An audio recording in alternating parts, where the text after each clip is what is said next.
Μια εφαρμογή εξοικονόμησης ενέργειας που έχουμε κατασκευάσει είναι το ενεργειακό τζάκι, στο οποίο έχουμε τοποθετήσει δύο ανεμιστήρες των 24V στον πάνω και στον κάτω όροφο για να βοηθούν στη ροή του αέρα και δύο LED τα οποία βρίσκονται πίσω από τους ανεμιστήρες και πρεσβεύουν τα τάμπερ που θα έπρεπε να υπάρχουν μέσα στα τζάκια.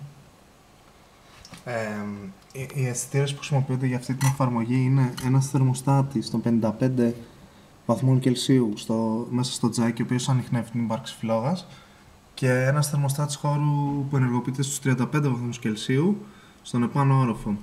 Με το που αισθανθεί φλόγα ξεκινάει το σύστημα ροής αέρα που διοχετεύει το ζεστό αέρα στις καταναλώσεις, και με το που ενεργοποιηθεί ο πάνω αισθητήρας του χώρου απενεργοποιείται το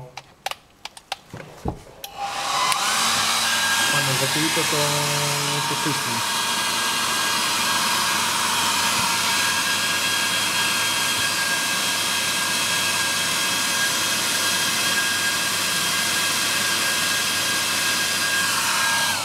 Βλέπουμε άναψε το σύστημα ροής του αέρα.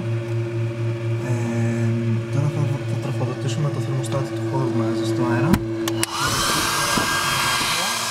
Θα σβήσει με 10 λεπτά καθυστέρηση η έξοδος της καμινάδας, ώστε να απομακρυνθεί το καυσαέριο από το τζάκι.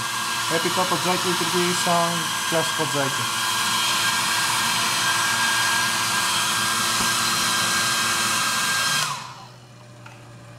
Εδώ βλέπουμε τη χρονοκαθυστέρηση.